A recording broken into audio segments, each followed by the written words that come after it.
আম, লিচু, কাঁঠাল সবকিছুই তো খেলাম। আর আম তো প্রায় শেষের পথেই, মানে আমাদের বাড়ির গাছের আমের কথা বলছি, লিচুও কিন্তু শেষ। তো এখন চলে এসেছে জাম খাওয়ায়। আসসালামু আলাইকুম, সবাই কেমন আছেন? তো আমাদের বাড়ির জাম গাছ হলো পুকুর পাড়ে। তো আমাদের বাড়ি থেকে দেখা যাচ্ছে যে গাছের জামগুলো পেকে কালো হয়ে আছে।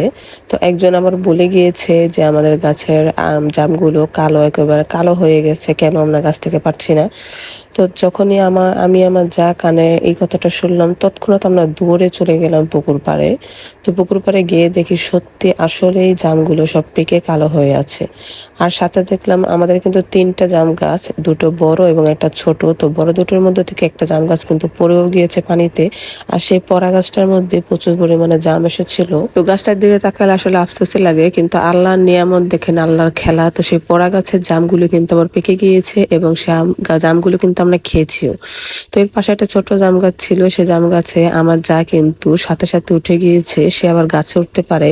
উঠে দেখেন সে যতটুকু নাগাল পেয়েছে ততটুকুর মধ্যে ভালোই কিন্তু জামগুলো পেরে এনেছে, একেবারে কালো কালো টসটসা জাম।